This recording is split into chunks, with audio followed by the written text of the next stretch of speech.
investasi tuh untuk memenuhi tujuan keuangan kita, impian kita, atau mempercepat itu selama beberapa tahun. Bukan yang penting kaya dulu deh, nanti habis itu mikir lagi. Sebetulnya uang itu kayak bensin aja. Kita mau arah hidupnya ke arah mana. Tiap orang beda-beda. Ada yang aku memang sukanya bisnis, ada yang bilang aku memang into arts, aku mau mengekspresikan diri aku. Jadi balik lagi, sebetulnya kita mau arahnya kemana. Uang itu hanya akan semakin mempercepat, menegaskan, memperkuat, bikin kita powerful ke aspek-aspek dan tujuan kita gitu. The most important decision in your life adalah choosing a life partner. Life partner itu the most important decision in your life ever, period. Choosing life partner yang benar itu menentukan segalanya. Kebahagiaan kamu, penderitaan kamu, keputusan finansial kamu, semua for the longest time in your life.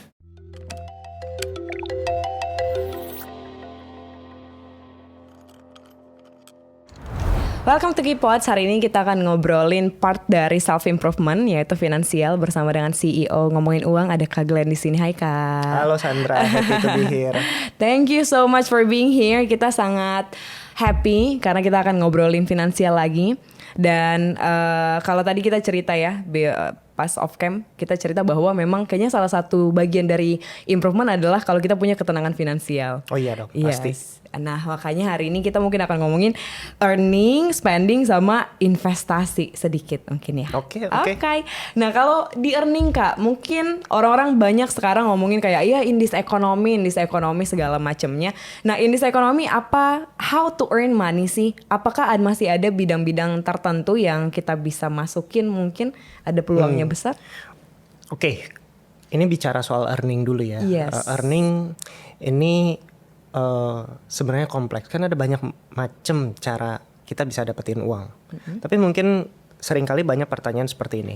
Aku kok income-nya gini-gini aja ya. Let's say misalnya income-nya di UMR atau sedikit di atas UMR. UMR Jakarta sekarang udah 5 juta sekian lah ya. Let's say income di 5 sampai 6 juta. Kenapa stuck di situ? Misalnya nggak naik-naik. Aku bisa bilang kayak gini. Banyak banget orang-orang yang berada di income level let's say UMR atau bahkan di bawah itu, aku ketika nanya skill setnya apa, nah ketika kita bahas skill setnya, mereka ngerasa iya aku bisa sebagai A, B, C, D, E, F. Misalnya aku sebagai admin Kak, aku sebagai customer care, aku sebagai pekerja pabrik, aku sebagai pekerja dapur dan lain sebagainya gitu. Di level income 3 juta, 4 juta, mungkin ada beberapa yang bisa 5 juta. Nah aku selalu bilang gimana ya untuk kedepannya. Satu yang aku bilang, kamu harus bisa kategoriin skill mana yang akan membawa kamu ke next stage, dan skill mana yang akan kamu di situ-situ aja. Gitu. Jadi ada kategori sebenarnya skill-skill itu. Contoh misalnya ya, kalau dia bilang oh aku sebagai admin nih, misalnya toko online, atau aku sebagai pekerja dapur, atau aku sebagai ini, tapi kok gajiku bisa dibilang UMR ya, ya memang akan levelnya di situ-situ aja. Kalau aku bilang 2 tahun lagi, 3 tahun lagi UMR akan naik ke 6 juta, kamu akan ngikut di situ karena itu skill level yang menurutku susah untuk scalable gitu. Tapi ada skill tertentu yang aku bisa bilang kalau kamu earn that skill aja, dikit aja, itu daya tawar kamu itu jauh lebih besar. Contoh misalnya ya, skill yang scalable, kemampuan berbahasa Inggris dengan lancar. Setuju. Itu scalable banget. Yes. Kenapa gitu? Misalnya gini aja, aku pekerja dapur Kak, aku nyuci piring gitu. Di Jakarta, di Bali, di ini. Tapi gajinya segini-gini aja, penghasilanku segini-gini aja. Orang dengan skill set yang sama, atau orang Indonesia dengan skill set yang sama, dia melakukan hal yang mirip, tapi dia di Australia misalnya. Itu gajinya jauh kan, bisa 10 kali lipat, penghasilannya bisa 10 kali lipat. Apa yang ngebedain? Ternyata cuma skill bahasa Inggris aja. Ya mungkin adalah skill-skill lain ya, misalnya dia lebih bisa pembawaannya lebih profesional, dia punya kualitas-kualitas soft skill yang lebih baik, tapi yang benar-benar distintif ternyata skill berbahasa Inggris. Nah skill yang lain misalnya digital literacy, itu scalable sebetulnya. Ada yang kayak aku nggak tahu nih gimana ya caranya bisa naik ke ini dia tiap hari doom scrolling. Tapi temennya dia pelajari gimana caranya affiliate, dia pelajari gimana caranya ngonten di TikTok yang rame. Dia tahu oh sekarang lagi zamannya jadi live seller nih, jadi host live nih, dan akhirnya dia fokus ke ngikutin perkembangan digital ke arah mana, dan dia ngikutin cara bisa earn money dari situ gitu. Iya. Jadi menurut aku kalau soal earning at this point kita harus mulai geser mana sih skill-skill yang bisa dibilang scalable, mana skill-skill yang memang nggak akan bisa bawa kita kemana-mana. I see. Highlight pointnya di situ, dan itulah yang membedakan mungkin aku bisa bilang mereka yang mungkin stuck di level UMR atau bahkan di bawah UMR dengan mereka yang bisa slowly develop their income sampai akhirnya 2 digit bahkan ini segala macam. Hal-hal seperti itu. Punya basis follower nggak usah banyak-banyak deh, lumayan gitu. Itu daya tawar tersendiri, itu digital currency, itu social currency tersendiri, itu scalable. Akhirnya lebih dipandang, lebih bisa jadi punya daya tawar ke industri gitu. Iya, dan itu applied ke semua jenis pekerjaan juga ya Kak. Kalau tadi kan mungkin contohnya yang kayak admin atau mungkin yang pekerja kasar lah sebutannya ya. Tapi bahkan kita yang karyawan-karyawan biasa ini juga kan sebenarnya mediocre yang sulit untuk naik sih sebenarnya. Tapi mungkin dengan scalable skill tadi jadinya bisa lebih meningkat ya. Dan termasuk aku lumayan menarik juga menurutku kalau yang soal digital, apakah memang sekarang semuanya into digital? Karena ada satu POV yang menarik kalau sebenarnya katanya digital itu nggak untuk semua orang kok gitu. What do you think? Ya sebetulnya kalau ultimately semua orang akan punya kebebasannya sendiri-sendiri. Kalau misalnya dia bisa merasa enough, merasa cukup, dan dia udah punya satu way of making money without digital things, go ahead. Tapi memang makin kesini itu adalah mega trend yang nggak bisa terhindarkan sebetulnya gitu. Nggak bisa kita lihat bahwa oh aku mau stay hidden aja nggak digital. Boleh, tapi sangat sedikit sih yang bisa bertahan. Sekarang kayak satu hal yang memang mengubah kehidupan kita semua, karena mungkin bisa dibilang ya our waking life 24 jam, mungkin berapa jam kita ngelihat smartphone ini kan? Yes, benar. Berapa screen time kita semua gitu. Itu gede banget. Jadi kayak kehidupan manusia, hampir semua manusia itu growing terus. Kebanyakan di dunia digital. Mungkin udah mulai 50-50 gitu. Setengah di dunia digital, setengah di kehidupan nyata gitu. Iya. Dan makanya juga sekarang mungkin banyak tren-trennya. Kalau kemarin bahkan yang kayak ownernya atau founder sebuah organisasi gitu ya, atau misalnya sebuah bisnis bahkan udah turun langsung karena the importance of si digital tadi ya Kak. Oke, kalau misalnya dia udah punya skill atau sudah mengerti lah ya, atau aware kalau dia memang harus improving. Nah, kira-kira apa yang bidang yang mungkin masih sedikit orang dan bisa dimasuki untuk earning more? Oke, kalau bidang itu menurutku memang agak tricky ya. Cuma mungkin aku akan ngomong soal trennya ke depan. Yes, boleh. Sekarang mungkin situasi orang banyak yang kejepit ngerasa aku kalau jadi karyawan ngerasa nggak aman ya, karena banyak PHK ya kan, baik di industri yang udah mature, apalagi industri yang masih develop gitu, startup segala macam, apalagi ya bahkan sekarang untuk jadi di perusahaan yang top nasional aja atau misalnya pabrik atau ini banyak banget yang lay off. Jadi secara dari sisi karyawan banyak yang ngerasa insecure. Tapi dari sisi pengusaha juga banyak yang ngerasa insecure loh. Gitu, karena ngerasa kayak aduh ini tuntutan efisiensi gede banget, daya beli menurun dan lain sebagainya. Jadi kejepit kan dari dua sisi ini. Nah, aku ngelihat sebenarnya akan muncul satu bidang baru yang atau new pathway yang mungkin aku bisa bilang jadi solopreneur. Solopreneur? Iya. Solopreneur tuh gini, kayak orang yang bisa memanfaatkan teknologi dengan making money, bikin strukturnya sendiri. Ya, memanfaatkan AI, memanfaatkan digital literacy, memanfaatkan semua efisiensi di dunia ini, dan akhirnya dia bisa gerak sendiri atau dengan tim yang kecil banget. mungkin di bawah 5 orang gitu. Oke. Dan bisa jadi ya nanti ke depannya mungkin 5 tahun lagi akan banyak banget solopreneur. Jadi kayak kamu kerja di mana ya, aku mungkin kalau zaman dulu namanya wira swasta gitu.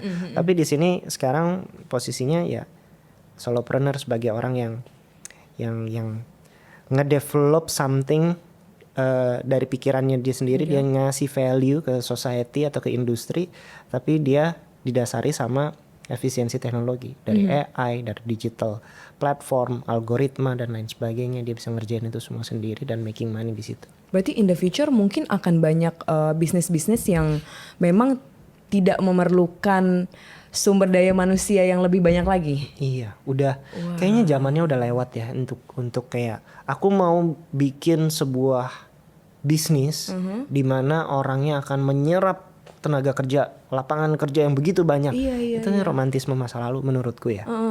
Kayaknya itu kita udah harus move on sih. Oke. Gitu, bahwa akan ada nanti the new investment dari perusahaan global mana terus menyerap ratusan ribu orang, jutaan orang. Ya, narasi-narasi seperti itu. Aku sih ngerasa aku skeptis sih, jujur aja. Tren kedepannya jangan kan gitu, kayak sekarang di beberapa pengusaha aja deh, misalnya kamu berapa karyawannya, aku punya ini. Ngapain lu banyak banget? Iya bener sih. Kalau zaman dulu bangga gitu. Zaman dulu karyawanku udah Timnya banyak gitu ya. ribuan atau gimana segala. Sekarang kalau di kalangan pengusaha malah justru lah lu ngapain karyawan banyak-banyak. Sekarang udah ada ini. Jadi terbalik gitu.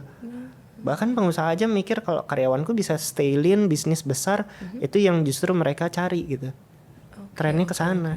Nah, buat teman-teman yang pekerja sekarang gimana?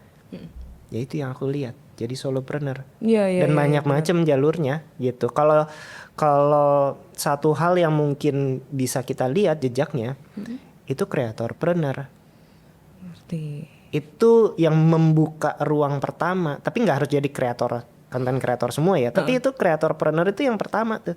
Dia bikin konten, dia dapat brand deals, dia dapat AdSense, dia dapat passive income mungkin dari membership, dia jualan produk, dia jadi brand ambassador, dia jadi apa? Bener-bener sendiri solo semuanya ya. Iya. Tapi nggak harus semuanya. Ini bisa jadi macam-macam nantinya. Agency, ngerti. Oh oke. Mungkin berarti kalau ngomongin skill yang scalable tadi, melihat trennya mungkin mengarah ke sana, ya kita belajar lebih banyak AI, lebih banyak digital berarti juga. Ya, kita belajar hal-hal yang mungkin bisa dibilang, ya aku bilang itu scalable. Soft skill itu scalable. Kemampuan bernegosiasi itu soft skill. Kemampuan kepemimpinan, digital literacy gitu. Soft skill yang penting lagi. Networking itu soft skill yang ini. Itu soft skill tuh akan jadi jauh lebih bernilai. Kalau dulu orang gue jago banget secara teknis, bisa ngerti dicari program apa segala macam, dicari orang. Sekarang sisi yang lain yang akan dicari orang, sisi soft skill itu. Oke. Kalau ngomongin earning lagi berarti Kak, ya selain skill mungkin kalau sekarang banyak yang ngomongin soal side hustle. Jadi salah satu cara untuk menambah income kita ya. Nah tapi mungkin banyak juga orang yang kayak FOMO aja ya, karena semua orang side hustle ya aku side hustle gitu. Tapi pertanyaannya adalah kira-kira gimana caranya memilih side hustle itu tadi sih untuk kita. Apakah ada cara tertentu sebenarnya? Oke, mungkin kalau bicara soal side hustle ya, aku balik lagi, side hustle kan macam-macam. Kamu sebagai apa? Kamu ngerjain kerjaan, task, sesuatu, kamu dapat income, kamu menukar waktu kamu dengan dapat uang dari situ. Aku sih bilang boleh, nggak apa-apa side hustle, tapi akan jauh lebih baik kalau kamu side hustle ke aspek-aspek yang menambah daya tawar kamu lagi. Berikutnya. Misalnya gini. Sandra, kamu jadi host nih, gitu. Ada side hustle lain, jadi host lain atau jadi ini. Kan ada elemen-elemen lain. Exposure terhadap diri kamu bertambah, gitu. Orang lebih kenal wajah kamu. Betul. Ya kan? Kamu nambah networking. Itu side hustle yang menurut aku scalable. Tapi kalau side hustle-nya ngerjain kerjaan manual dan ini, boleh sih, cuma mungkin dipertimbangkan lagi, mungkin bisa porsinya disesuaikan atau gimana. Tapi kalau mau side hustle, menurutku ke depannya carilah side hustle yang dimana kamu bisa menambah daya tawar kamu. Entah itu bikin follower kamu naik, entah bikin skill kamu naik, knowledge kamu naik, entah mungkin bikin network kamu naik Iya. gitu.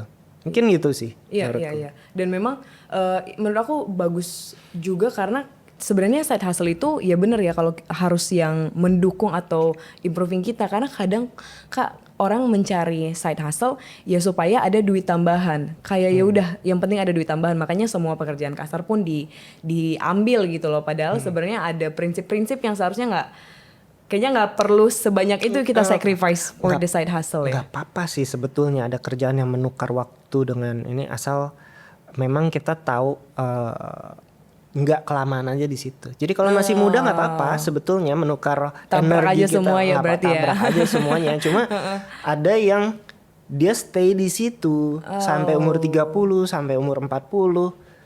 Iya, dianya nggak berkembang. Dia lupa untuk memberi nilai tambah buat dirinya. Yep.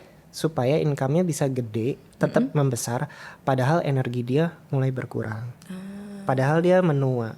Right. Padahal ya secara penampilan menurun. Ini masih muda, masih ganteng, masih cantik, umur nanti makin lama ya nggak akan jadi punya daya tawar itu kan. Betul, gitu. betul. Nah, gimana caranya kita menukar waktu kita, energi kita menjadi sesuatu yang ini akan berguna di saya nanti umur 35, 40 dan seterusnya.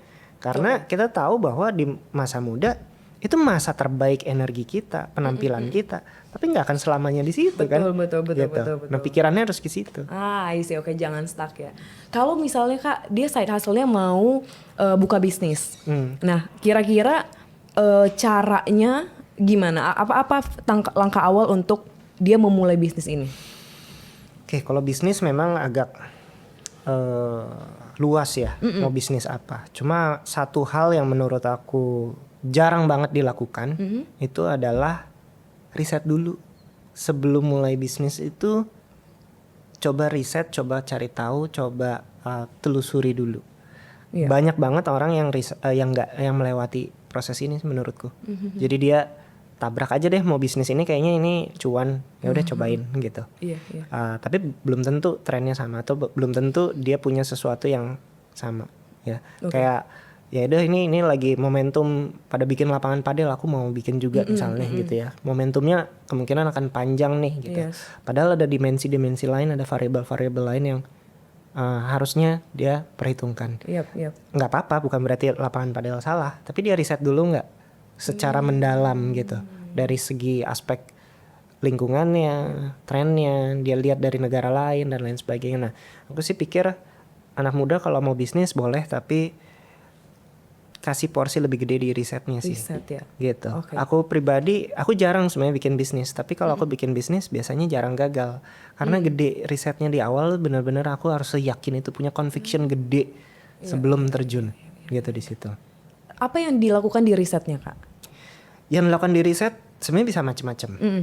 Sesimpel gini aja, kamu wawancara aja calon-calon pembeli kamu atau orang-orang yang ini, Survei ya. survei aja Yap. atau ngobrol aja, sesimpel itu. Atau kamu lihat bisnis model yang udah berjalan dengan baik tuh kayak gimana, make sure itu beneran berjalan gitu. Kemudian cari tahu apa yang bisa bikin kamu mati bisnisnya, gitu. Apa kalau orang bilang Achilles heel-nya apa nih, kelemahannya apa, titik kelemahannya apa, mungkin nggak itu terjadi, gitu. Oh, ini sisi kelemahan bisnis kan macam-macam, banyak kompetitor itu bisa, gitu. Trennya hilang itu bisa, gitu. Suppliernya tiba-tiba kabur bisa. Arah kebijakan politik berubah sehingga secara fundamental bisnisnya berubah total, gitu. Itu bisa, gitu. Cari tahu dulu titik kelemahan bisnis kita yang bisa bikin bisnis kita mati itu apa, gitu. Likely to happen nggak? Dan pantau hal itu. Oke. Dan kalau udah dapat riset, kalau misalnya lebih banyak ketakutan akan resikonya, apakah tetap jalan aja atau enggak? Soalnya kan beberapa mungkin bilang coba aja dulu, kalau nggak dicoba nanti kita nggak tahu gitu kan. Menurut aku sih kalau misalnya secara riset udah nggak oke, itu nggak usah dijalanin sih, cari yang lain, cari bisnis model yang lain. Justru di temen-temen yang kuliah bisnis itu heavy banget di riset bisnis, heavy banget untuk ngelihat ini, menilai kelayakan bisnis ini layak dijalanin atau enggak. Ada model-modelnya gitu, ada bisnis canvas, ada 5 porters model, ada macam-macam. Jadi sebelum jalanin, diuji dulu. Ini kita bergantung sama siapa, suppliernya gimana, konsumennya tipikal konsumen yang repeat order atau enggak. Ini tipikal marketingnya impulsif atau justru plan buyers, tipikal yang kayak gitu. Jadi kan bisnis macam-macam. Kita misalnya bisnis yang fokus sama life cycle hidup seseorang, wedding organizer, itu kan dia berdiri atas asumsi tiap tahun pasti ada banyak orang yang menikah, gitu kan. Jadi ada bisnis-bisnis yang kayak gitu. Ada yang bisnis yang bertumbuh sama ya udah gue jualan sesuatu yang impulsif nih, snack, keripik pedas, sesuatu yang kayak ini enak loh apa segala, orang nggak mikir, cepet langsung beli, gitu. Dan itu the whole structure marketingnya akan berubah. Begitu kita punya tahu the nature orang mau beli itu karena dasarnya apa, gitu. Dari situ dulu gitu. Jadi ada banyak lah macam-macam. Iya, setuju sih Kak. Karena orang kadang mungkin ya mungkin aku juga kali ya. Kalau mau buka bisnis ya tadi mikirnya berdasarkan apa yang aku suka dulu aja. Misalnya aku suka nih padu-padan baju, kayaknya bisnis baju boleh nih, clothing boleh nih kayak gitu. Tapi ternyata nggak cukup ya berarti ya. Memang deep research itu penting untuk membuka bisnisnya. Kalau Kak ada case-nya misalnya orang memutuskan untuk cabut dari menjadi karyawan, terus dia mungkin dapat uang pesangon lah ya 100 sampai 200 juta. Nah, terus dia mau buka bisnis. Kira-kira apa yang Kakak rekomendasiin? Oke, aku sih tetap bilangnya gini, 2 hal ya. Satu, riset yang sama kayak tadi. Mau bisnisnya apapun juga jangan langsung buru-buru langsung terjun. Kedua, menurut aku stay ke hal-hal yang mereka pahami. Jangan berani coba-coba ke hal yang mereka nggak pahami. Gitu. Misalnya gini, ada orang yang tadinya kerja di industri kreatif, dia ngerti, dia begitu keluar, misalnya dia dapat pesangon atau apa, dia mau bikin agency sendiri. Tapi dia tahu seluk-beluknya dunia kreatif kayak gimana, production house gimana, segala macam. Dia hafal klien-kliennya, dia hafal quality-nya. Itu boleh. Karena dia memang udah megang industri itu. Gitu. Tapi kalau misalnya dia aku mau jualan nasi goreng, dia nggak bisa masak, dia nggak tahu, dia nggak pernah di bisnis F&B, dia akan kemungkinan besar struggling juga gagal, bisa kayak gitu. Iya kan. Jadi kita keluar, kita harus tahu ini di industri yang gue udah tahu nih, di dunia profesional, apa sela-sela yang bisa dibisnisin, dan kita mengisi ruang di situ dengan modal yang kita punya. Gitu. Konsultasi kah? Gitu. Punya production house kah, jadi vendor kah, apapun itu lebih mungkin berhasil daripada kita banting setir aku mau bikin kos-kosan nih, gitu. Hal-hal yang mungkin orang bisa bilang ini tutup mata passive income, benar, belum tentu. Gitu. Belum tentu ya berarti. Belum tentu lu punya 3M terus bikin bisnis kos-kosan kalau lu memang belum di bidang yang ngerti dunia konstruksi, ngerti hal-hal yang pertukangan, ngerti semuanya. Capek gitu. Betul karena banyak orang yang mungkin based on buku yang dia baca gitu ya, atau mungkin review orang, terus kan pasti ada kayak 7 model bisnis atau bisnis yang gampang gitu dilakukan, misalnya ternak apa segala macam, dan kadang diikutin aja gitu. Iya, lebih baik sesuatu yang memang udah jadi keseharian kita waktu kita jadi dunia profesional. Oke. Jadi udah tahu kalau jadi peternak lele gitu, kita tahu kenapa ikan mati. Kenapa tiba-tiba bisa ini segala macam, udah tahu seluk-beluknya. Udah ada modal di jalan, kesalahan-kesalahannya udah terlewati waktu kita jadi karyawan gitu. Iya, benar. Jadi lebih terukur ya resiko-resikonya juga. Kalau misalnya untuk ibu-ibu di rumah Kak, stay at home mom, kira-kira apa, kalau sekarang kan aku sering dengar mungkin jadi virtual assistant atau freelance. Is it works really untuk earning money? Bisa sih, sebenarnya jadi freelance itu bisa banget. Tapi satu hal yang mungkin jadi catatan besar ya di dunia freelance tuh gini. Sekarang dunia freelance tuh makin gede, dan itu sebenarnya jembatan jadi solopreneur tuh mulainya dari situ. Nah, tapi kalau aku lihat banyak banget freelancer yang struggling, dan juga orang yang mau hire freelancer tapi akhirnya kapok. Satu bedanya adalah di Indonesia khususnya banyak freelancer yang nggak punya etika profesional yang baik. Gitu. Aku pernah dulu berapa kali misalnya, ini zaman dulu banget ya, misalnya hire freelancer untuk video editing misalnya. Udah dikasih briefnya segala macam, orangnya susah dihubungi. Deadline dikit lagi dia baru kejar sistem kebut semalam. Iya. Udah gitu hasilnya jauh banget dari portfolio dia. Oke. Gitu. Jadi aku ngelihat ini nggak 1-2 kali. Ada beberapa freelancer yang ternyata dia nggak bikin pekerjaan freelance-nya itu sebagai sesuatu yang seserius itu. Serius, iya. Di dunia profesional yang benar-benar ini as a business gitu. Nah, mereka freelancer yang berhasil, ya misalnya siapapun itu, ibu rumah tangga dan lain sebagainya, yang memang memandang freelance kerjaan dia ini as a business, atau at least sebagai ini bisnis keluargaku nih, gitu. Dia bangun portfolio yang bagus, dia disiplin, dia komitmen, dia konsisten, dia balasnya cepet, dia profesional.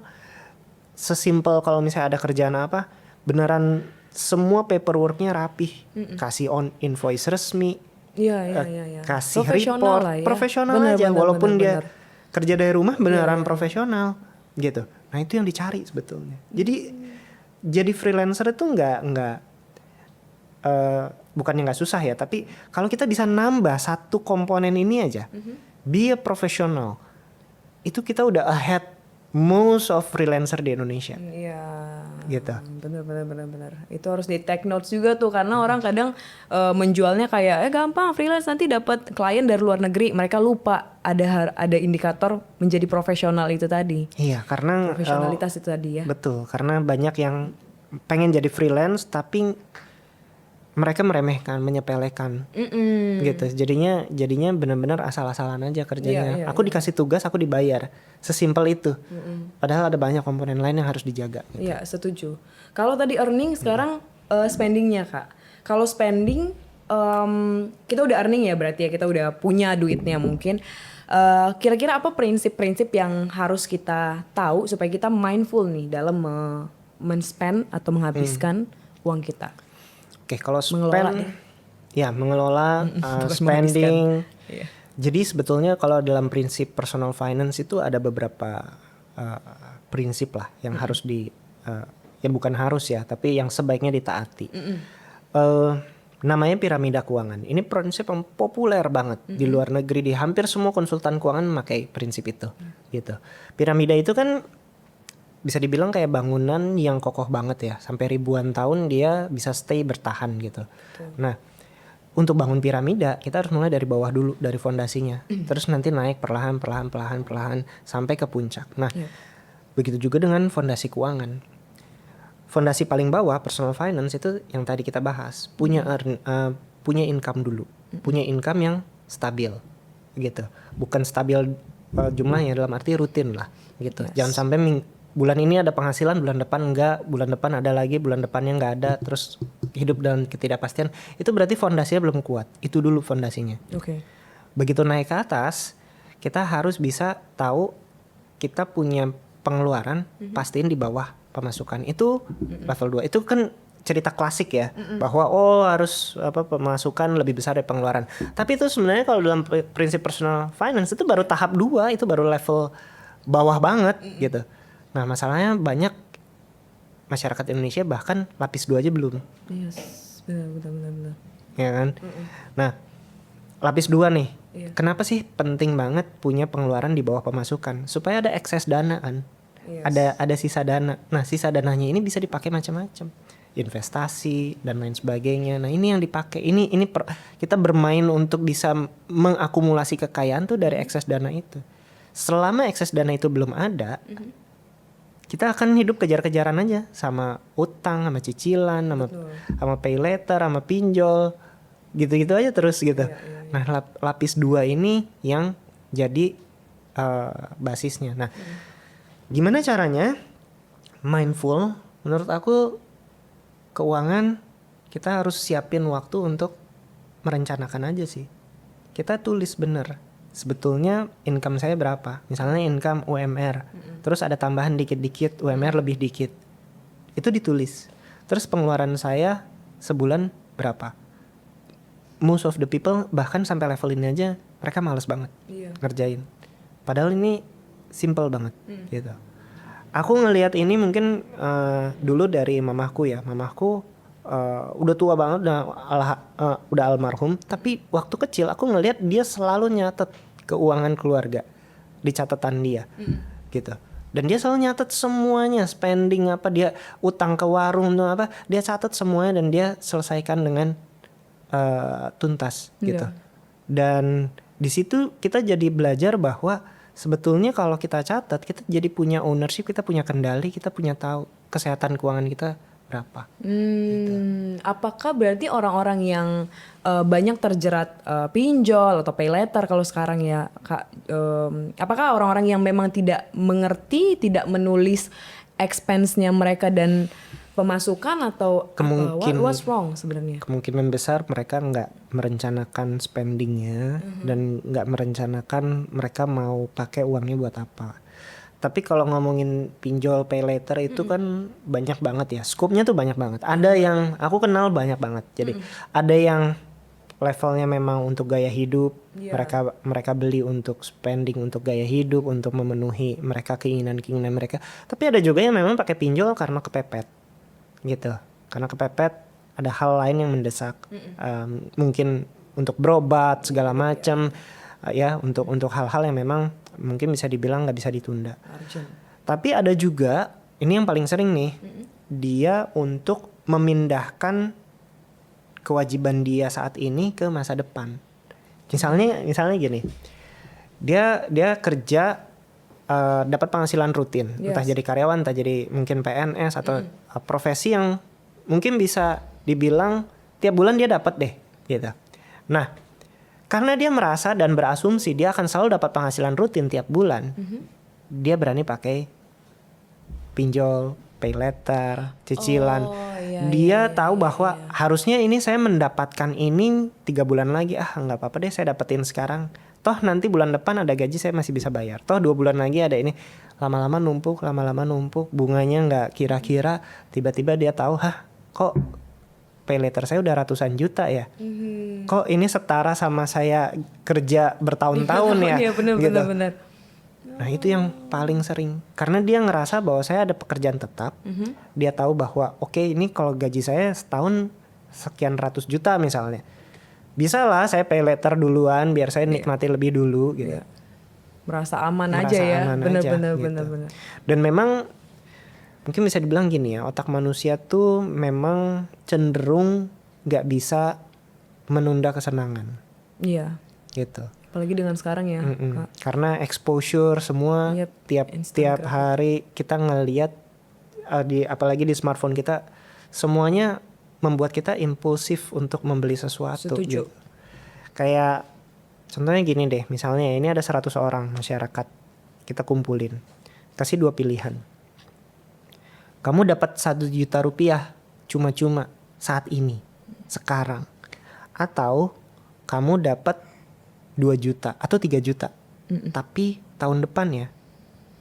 Tahun depan tuh bukan awal tahun, tapi setahun lagi misalnya, 365 hari lagi. Kebanyakan orang akan milih, udah 1 juta sekarang aja. Loh kenapa? Kan aku mikirnya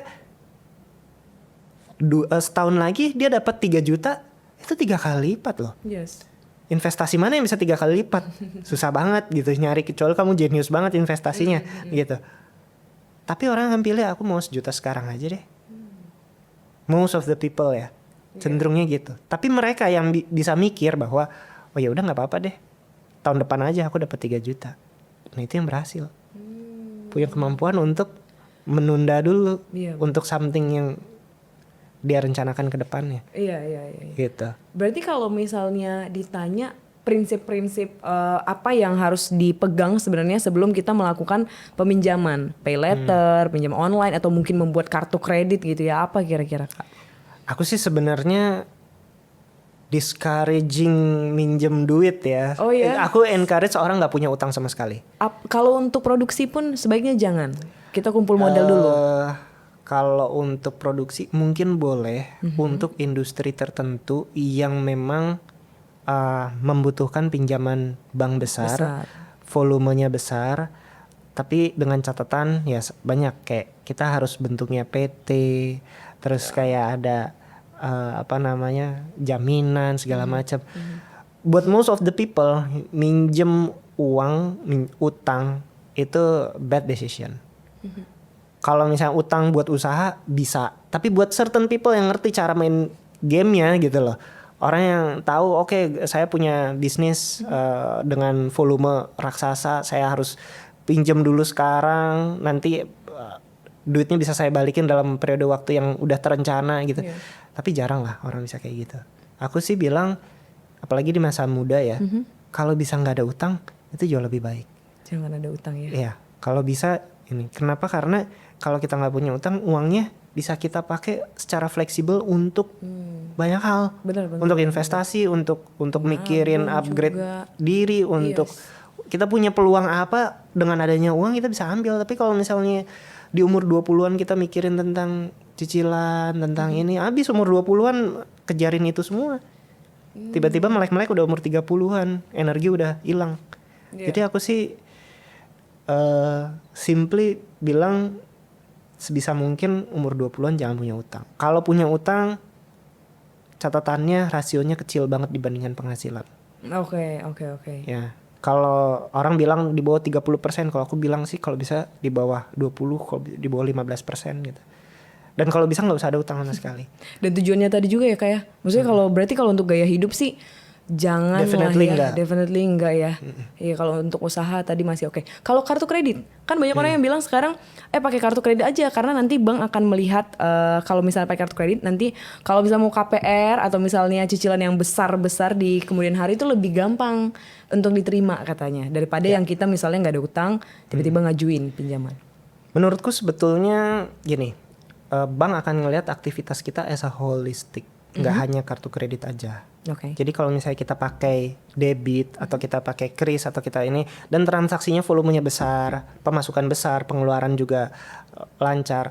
Kalau ada utang kartu kredit nggak pernah nunggak, selalu dibayar akhir bulan, apalagi kalau auto debit, itu mereka udah ngelihat profil kita udah bagus banget, nggak harus kartu kredit gitu. Kartu kredit ya ada beberapa yang mereka pakai untuk bisa dapat poin dan lain sebagainya, boleh sih, itu cuma pilihan. Tapi kalau aku biasanya memang pakai kartu kredit ya memang kalau nggak ada pembayaran lain aja, nggak ada opsi pembayaran lain gitu. Dan itu pun aku setting auto debit, jadi benar-benar di akhir bulan langsung potong, nggak akan nunggak sampai berapa bulan.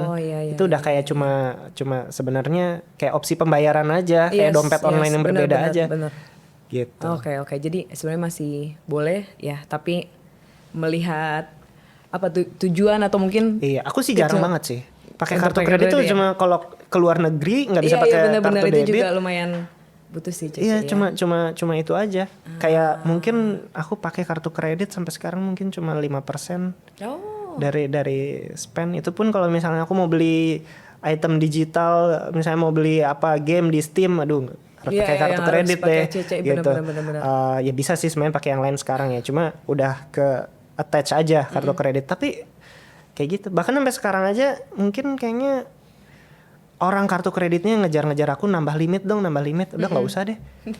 Ngapain nambah limit? Itu kalau misalnya kartu kredit ke expose atau orang hafalin nomornya bisa jebol kan. Betul. Gitu kan, kartu debit nggak bisa karena ada pin nih. Iya, benar. Gitu. Jadi jadi malah aku yang ngehold jangan nambah limit ya. Gitu. Orang ngejar-ngejar nambahin limit, aku bilang aku limit paling rendah aja kalau bisa, hampir nggak berani pakai.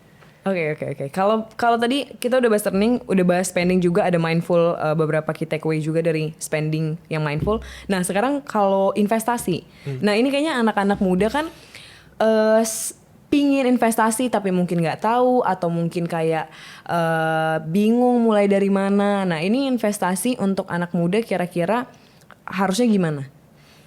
Anak mudanya umur berapa nih? 20 sampai 30 deh. Itu pun udah range-nya besar sih. Oh iya, harusnya sebenarnya. mungkin gini, kalau yang masih early stage banget ya, misalnya kan masih fresh graduate, aku sih bilang investasi tuh 2 dulu. 1, tambahin skill yang scalable, dan network yang bagus. 2 Dua jadi itu aja. Nggak uang, bukan nggak selalu tentang uang ya 2 itu investmentnya. aja. Kalau kamu misalnya masih umur 25 atau di bawah 25, dua itu aja. Skill yang scalable dan networknya yang bagus. Lingkungan pertemanannya yang bagus. Kenalan-kenalannya sama orang-orang yang membawa kita ke next level. Yep. Dua itu aja udah aman sebetulnya. Nggak usah mikirin tentang, waduh aku mau investasi cepat kaya di umur 23, 24. Nanti dulu aja. Dengan fokus dua itu, earning income cepat naiknya. Skill yang scalable, network yang bagus. Punya teman-teman yang bisa ngasih peluang, punya teman-teman yang ya kayak orang bisa bilang lah, teman yang bisa ngasih peluang kan ngasih cuannya lebih banyak gitu. Nah, dengan dua itu, berikutnya mindset keuangannya benerin dulu. Jadi gimana? Gitu. Banyak kan orang yang earningnya gede, expense-nya juga gede. Jadi bener kayak cuma numpang lewat aja. Benerin dulu kebiasaan keuangannya yang bagus. Gitu. Ya, hindari utang, beneran akumulasi dana darurat yang sepantasnya sesuai dengan profil resiko kita. Kalau ada ekses dana, ya dana darurat udah oke. Misalnya kita udah mitigasi resiko-resiko, asuransi udah ada lah minimal yang memang penyakit kritis atau hal-hal yang bisa bikin kita tiba-tiba uangnya habis gitu. Udah ada ekses dana, baru mikirin investasi. Oh, gitu. Oke. Jadi udah selesaiin dulu PR-nya nih yang sebelum-sebelumnya. Kalau masih ada utang, masih kejar-kejaran sama pay later, investasi juga aku rasa orangnya nggak akan punya mindset yang benar. Iya benar. Susah juga sih ya, Kak. Keputusan investasinya jadi nggak waras. Jadinya keputusan investasinya terlalu high risk aja, nggak sesuai sama tujuannya mau apa, gitu. Padahal investasi kalau menurutku ya harusnya itu ada tujuannya. Tujuannya misalnya umur segini gue pengen punya apa, misalnya punya rumah, punya ini, punya nikah. Kalau bagi yang udah menikah punya dana pendidikan anak. Atau dana pensiun, atau mau umur segini gue mau liburan panjang ke luar negeri, nggak apa-apa. Tapi ada tujuannya. Nah caranya gimana? Bangun investasi yang basisnya mungkin kombinasi antara medium risknya, high risknya, sama low risknya, dikombinasiin, tembak ke situ tiap bulan di umur tersebut bisa terpenuhi. Jadi investasi tuh untuk memenuhi tujuan keuangan kita, impian kita, atau mempercepat itu selama beberapa tahun. Bukan yang penting kaya dulu deh, nanti abis itu mikir lagi. Ya, mau kayak gitu sering tuh. Mau apa dulu nih, baru kendaraan investasinya yang cocok apa. Set the goals first ya. Iya dong. Oke, iya. Karena banyak, ini juga menarik sih Kak, karena ternyata berarti investasi bahkan di indikator terakhir pas kita udah menyelesaikan segala persoalan uang kita, keuangan gitu ya, termasuk tadi kayak utang segala macam. Salah satu yang paling akhir. Ada lagi yang lebih akhir sih sebenarnya. Paling akhir lagi apa Kak? Mewarisi kan. Mewarisi kekayaan. Itu susah loh, paling susah. Iya sih. Gitu. Dan banyak yang tanpa warisan juga kalau kita lihat ya. Tapi kalau dalam ilmu perencanaan keuangan itu harus ada pensiun dan mewariskan itu kompleks. Gitu. Tapi kan kebanyakan orang jarang sih diomongin ya yang bagian akumulasi kekayaan dulu deh gitu. Yes, tapi akumulasi kekayaan juga menurutku ya lebih relevan lah. Gitu, benar. Karena memang yang ya itu investasi tadi kadang juga orang jadinya seret banget karena terlalu banyak untuk investasi tapi nggak menyelesaikan yang indikator-indikator lain yang lebih krusial itu kan sebenarnya. Iya, kalau masih banyak utang, kejar-kejaran pay later dan lain sebagainya, jangan kamu dulu ya. Investasi nggak akan waras otaknya. Iya benar jadi pusing juga. Nah kalau di kondisi yang kayak sekarang ini ya kondisi global lah ya Kak dengan segala macam geopolitikalnya, kira-kira instrumen investasinya apa? Nah sama sih sebenarnya. Dengan Nox berarti udah menyelesaikan permasalahan ini ya tadi ya. Tergantung kamu stage of life-nya lagi di mana. Balik lagi sebetulnya. Kalau misalnya stage of life kamu lagi akumulasi keuangan, ya sebetulnya kita bisa ngelihat dari mana sih yang diuntungkan dalam situasi geopolitik ini. Mungkin ada saham-saham tertentu yang berhubungan sama komoditas, gitu. Mungkin ya kalau sekarang aku ngelihatnya yang lagi bearish banget, Bitcoin cukup bearish lagi di harga murah, gitu. Mungkin bisa dipertimbangkan. Tapi lagi-lagi tergantung stage of life ya. Kalau misalnya udah berumur banget, udah males banget untuk yang beresiko tinggi, ya jangan. Cari aja reksadana pendapatan tetap, obligasi pemerintah. Kalau uangnya udah banyak dan pengen return yang cukup stabil, ya di situ aja gitu. Iya kan? Jadi sebenarnya balik lagi ke stage of life kita. Tapi jujur memang dalam situasi geopolitik sekarang, most of the people coba hold cash dulu. Banyak yang hold cash. Dan hold cashnya biasanya kalau yang udah profesional nggak dalam rupiah. Biasanya dalam mata uang lain. Atau ya yang safe haven banget ya, emas atau apa gitu. Ya karena kita lihat rupiah dalam kondisi geopolitik gini kemarin masih 16.700, sekarang udah 17.180. Cepet banget ya. Cepet banget. Dan ini cuma masalah waktu aja sampai 20.000. Iya bener lagi. Pertanyaannya bukan kayak kita bakalan 20.000 nggak? Pertanyaannya kapan kita sampai 20.000 1 US dollarnya? Dan berarti untuk mengarah ke sana yang kita lakukan tadi apa Kak? Mengarah pada investasi. Iya, misalnya ini akan 20.000 nih, apakah kita berlomba-lomba untuk nukar duitnya kah, menahan cashnya kah, atau beli apakah? Yang jelas sih sekarang satu ya, kalau yang high risk banget sebaiknya dihindari, kayak high risk, saham ya, apalagi mungkin kripto yang bukan Bitcoin itu high risk. Kecuali benar-benar truly professional trader, sebaiknya jangan gitu. Sebaiknya jangan. Pada prinsipnya itu sekarang semua orang defensif. Tapi kalau aku sih ngelihatnya gini, ini kan dunia penuh ketidakpastian. Kita fokus aja sama hal-hal yang bisa kita kendalikan, gak usah terlalu pusing sama hal-hal yang gak bisa kita kendalikan. Skill kita sendiri, kita bisa meningkatin daya tawar apa? Yes. Ke dunia ini, karena itu yang paling low risk. Iya sih. Itu yang paling low risk. Aku bisa salah nih, aku ngomong misalnya saham ini aja atau emas aja atau apa aja. Tiba-tiba kondisi geopolitik setelah podcast ini ditayangkan berubah total. Tiba-tiba terjadi sesuatu yang luar biasa, semuanya patah. Tapi kalau aku bilang kamu invest ke diri kamu sendiri, makin pintar, makin jago, makin punya wawasan yang bagus, nggak akan ada yang rugi. Betul lagi. Iya kan? Yep, setuju. Ini ada beberapa rapid question yang boleh dipilih. Waduh. Kita mulai dari yang pertama ya Kak. Ini kira-kira. Ini harus dijawab ya, kalau nggak. Dijawab. Kalau nanti tergantung ya. Gak apa-apa lah, boleh. Karena beberapa mungkin agak sulit ya untuk memilih. Yang pertama pastinya self reward atau self control. Ya self control ya, kalau ini pasti ya. Ya, dari obrolan kita aja tadi kelihatan ya. Beli rumah KPR atau kontrak rumah? Ini agak tergantung situasi keuangan masing-masing. Tapi kalau situasi sekarang ngontrak rumah secara rasio keuangan sebetulnya lebih make sense. Gak apa-apa. At this point. Menurutku sekarang ya kebanyakan anak-anak Gen Z kayaknya udah nggak terlalu kepengen terikat sama satu lokasi geografis. Dia bosenan. Aku ngelihatnya kayak berapa tahun lagi aku pengennya di Bali, berapa tahun lagi aku ada ini di Surabaya, terus tiba-tiba ganti ke Singapura, ganti ke ini. I think nggak jadi ngontrak. I think nggak apa-apa. Tapi nanti diomongin sama bude-bude gimana Kak? Saya belum punya rumah katanya. Gak apa-apa ya, kasih lihat rekeningnya kalau banyak kan gitu. Betul. Yang ketiga, emas digital atau emas fisik? Ya emas fisik ya. Oh ya? Kenapa? Kalau emas digital ya balik lagi resikonya jadi ke platform kan jatuhnya. Gitu. Platformnya amanah nggak nih? Platformnya bisa dipercaya nggak nih? Ya itu kan tergantung selera kita. Kita percaya nggak ke satu platform itu? Apakah platform ini akan stay? Ada berapa tahun lagi atau dia bangkrut? Ada masalah finansial. Tapi kalau emas ribuan tahun yang lalu aja yang ada di bawah tanah, sekarang kita temuin nilainya tetap sama. Betul, bisa dilebur, bisa dibentuk lagi. Setuju. Gitu. Berarti per hari ini kayaknya 2,8an, mending kita beli emas apa enggak? Sekarang 2,8 ya? 2,8 ya?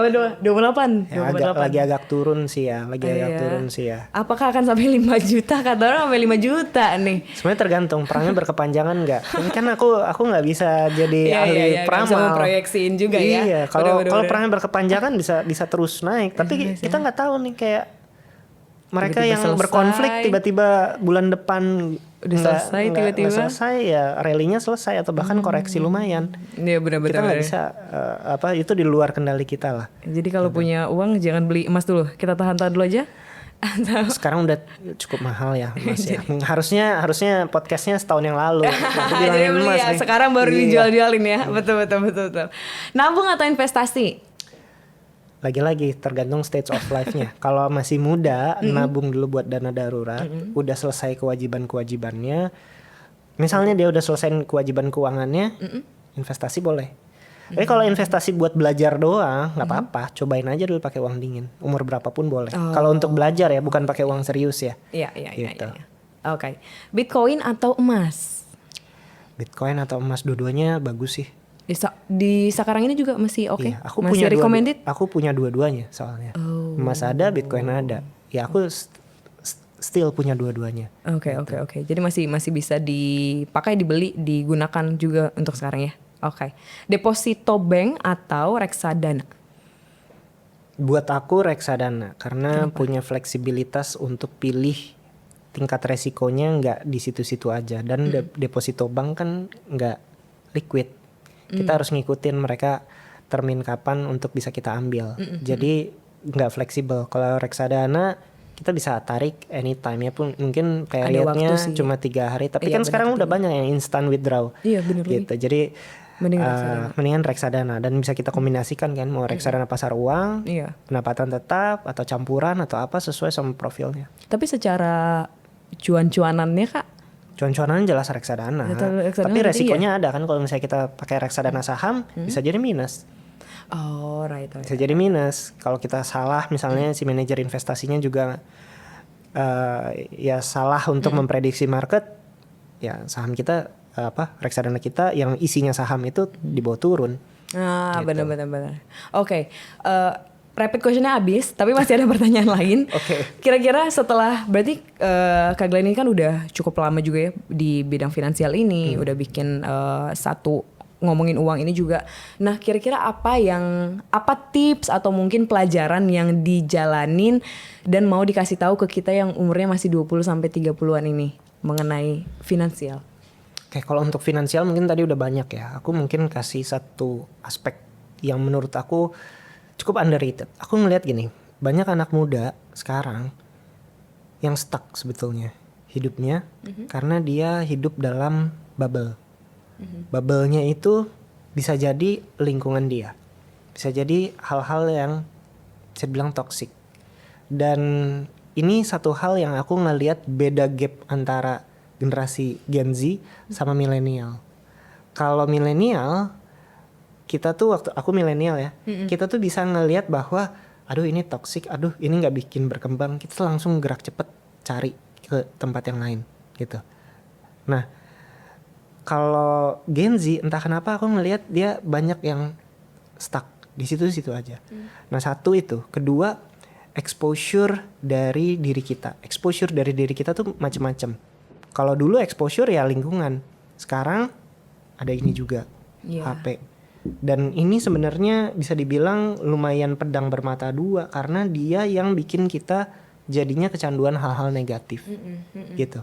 Kalau algoritmanya nggak pas, semua orang yang kena pinjol, pay later, ini dari sini karena exposure, dan karena memang banyak industri yang memang berusaha untuk menjerumuskan kita ke dalam ya habit financial yang jelek gitu. Nah, kalau kamu perhatiin misalnya ya, di setiap gadget sebetulnya kita bisa in control loh, gitu. Kayak misalnya ini gadget aku, ini nggak ada satupun iklan pay later, satupun iklan pinjol, ini nggak ada. Kalau kamu nge-scroll juga nggak ada. Tapi kalau aku tarik misalnya orang yang udah kecanduan sama pay later itu semua iklannya di situ, algoritmanya di situ-situ terus. Gitu. Nah, apa yang membedakan? Sebenarnya aku ngedesain HP aku, sosial media aku, supaya hal-hal kayak gitu tuh nggak terekspos. Supaya aku nggak bikin keputusan yang impulsif. Gitu. Sekarang coba perhatiin aja kalau misalnya kamu algoritmanya hal-hal kayak gitu, klik aja not interested, klik aja di blok aja atau apa, algoritma akan menyesuaikan lagi, gitu. Jadi banyak yang anak muda sekarang dia nggak ngedesain exposure terhadap dirinya, Dan susah merubah diri kalau exposure itu nggak dibenerin. Kamu mau ya satu memang harus dari dalam diri kamu. Tapi kalau kamu bangun pagi ngeliatin HP, terekspos sama itu, ketemu sama teman, lingkungannya toksik, ketemu sama siapa orang yang nggak bikin kamu berkembang, ya kamu live in a bubble aja di situ-situ terus. Nggak bisa, susah kamu berubah karena exposure kamu tiap hari ke hal-hal yang kayak gitu. Iya. Gitu. Setuju Pak. Jadi harus berani ambil langkah. Betul. Gitu, ganti lingkungan, ganti sudut pandang, ganti algoritma HP juga itu underrated sebenarnya. Underrated move tapi berhasil. Iya. Karena kita Gitu. pegang HP setiap saat. Iya. Benar-benar. Iya. Screen time orang kan udah berapa jam per hari kan, udah Iya, tinggi sih. banget gitu. Gitu. Dan teman juga berarti, teman dan pasangan juga berarti termasuk yang banyak memberikan input di keputusan finansial ya Kak? Iya. Kan udah banyak risetnya sebenarnya. The most important decision in your life adalah choosing a life partner. Oh ya, betul. Life partner itu the most important decision in your life ever. Period. Gitu. Dan yang bisa ya yang lain juga kayak teman apa segala macam, partner bisnis mengikuti ya. Gitu. Tapi itu akan choosing life partner yang benar itu menentukan segalanya, kebahagiaan kamu, penderitaan kamu, keputusan finansial kamu semua for the longest time in your life. Iya. Gitu. Makanya sebelum memilih pasangan juga kita harus transparan di finansialnya juga. Aku sangat setuju sebelum masuk ke pernikahan ya. Yes. Kak, kira-kira keputusan finansial apa yang dulu diambil terus ternyata berdampak baik dan berdampak dalam jangka panjang? Apa ya? Mungkin ya itu tadi. Aku umur 20-an nggak ada utang sama sekali. Nggak ada utang. Aku stuck di situ. Nggak ada utang, benar-benar punya. Sebenarnya waktu dulu aku gaji pertama tuh aku masih ingat 4 jutaan 2011. Lumayan sih. Itu dulu kayaknya sedikit di atas UMR. Kayaknya UMR waktu itu kalau nggak salah ya, itu 3 juta atau 2,9. Aku gaji pertama 4 juta. Itu start. Kalau fondasi finansial tuh paling bawahnya itu aku di situ tuh 2011. Di situ mulai naik. Tapi yang bikin aku mungkin agak beda sama teman-teman seangkatanku gitu secara finansial bikin gap gitu. Misalnya aku lebih tinggi dari mereka. Itu kayaknya karena aku dulu strict, aku nggak ambil utang. Jadinya ada ekses dana, aku bisa mikir Ini mau dibuat apa? Mau pakai buat belajar, mau dipakai buat beli experience yang bagus, koneksi yang lebih bagus, ilmu yang lebih oke, buku, nambah wawasan, investasi, akses dananya itu jadi bisa kemana-mana gitu. Gitu. Tapi kalau ada utang ya aksesnya cuman duitnya numpang lewat terus. Betul. Gitu. Dan the right mindset ya ini kalau dari tadi kan pasti investasi ke diri itu pasti kayak buku atau experience. Kadang karena orang ada yang akses dananya ada tapi dipakainya untuk hobi yang nggak menghasilkan juga. Itu jangan juga kali ya. Sebenarnya boleh, cuma ya kayak orang tua zaman dulu bilang apa? Kerjain PR dulu baru main. Benar. Jadi kalau dapat uang selesaiin dulu nih hal-hal yang pokok dulu nih, kayak kebutuhan hidup segala macam. Adalah macam-macam ya, tiap orang beda-beda ya ngasih ke orang tuanya. Ya udah dicatetin aja semuanya satu-satu. Ada sisa baru silahkan self reward gitu. Yes, Bukan nggak boleh self reward ya. Self reward boleh, tapi selesaiin dulu nih hal-hal pokoknya. Habis itu terakhir self reward. harus kita take notes. Kalau last question, kita ngomongin finansial dari tadi, terus juga udah bergelut dalam dunia finansial. Tapi kira-kira apa arti uang dan arti kekayaan for you personally?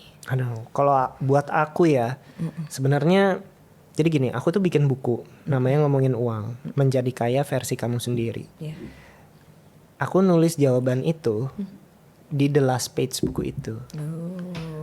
Kalau aku ngomong di sini spoiler. Tapi atau aku ganti deh pertanyaan. Apakah Kak Glenn ngerasa bahwa uang itu akan give you the power dan merasa kalau punya uang berarti kita harusnya kita jadi lebih baik dari orang sebenarnya? Jadi gini, sebetulnya uang itu kayak bensin aja. Kita mau arah hidupnya ke arah mana. Aku misalnya punya teman-teman banyak, dia punya life goalnya beda-beda. Aku ngobrol sama satu orang nih, dia kalau ngomongin apapun kayak males banget. Tapi begitu aku nanya, anakmu gimana? Matanya langsung bersinar. Aku tahu sebetulnya life goal dia adalah kebahagiaan keluarganya dan lain sebagainya. Jadi itu tolak ukur suksesnya dia tuh di situ. Dan dia pakai uangnya untuk itu. Ada yang misalnya dia nggak punya anak, tapi dia travel the world sama pasangannya. Dia kalau ngomongin apa aja biasa aja, tapi begitu ngomongin kemarin kamu ke negara mana, dia langsung excited tuh, langsung ceritain itu. Nggak masalah juga, itu life decisionnya mereka. Tapi uang dipakai untuk apa? Untuk memenuhi tujuan hidupnya yang beda-beda itu.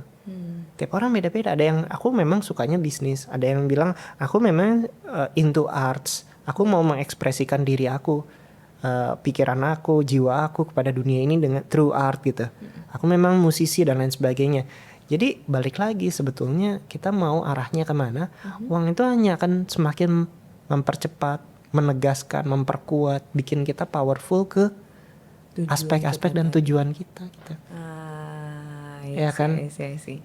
Jadi sebenarnya kalau punya uang banyak belum tentu lebih baik juga, setuju nggak? Aku nggak terlalu suka untuk ngasih lihat comparing kita lebih baik dari orang lain. Tapi kita harus bisa ngelihat bahwa dengan adanya uang kita bisa mencapai tujuan kita, tujuan hidup kita lebih cepat, lebih baik, mungkin lebih dalam. Apapun itu ekspresi kita yang mau kita berikan pada dunia ini life goal kita, entah keluarga entah apapun, itu kita bisa fokusin resource kita di situ. If we have the money. If we have the money. Yes, sudah benar-benar. Setuju. Thank you Kak. Thank you. So much insight.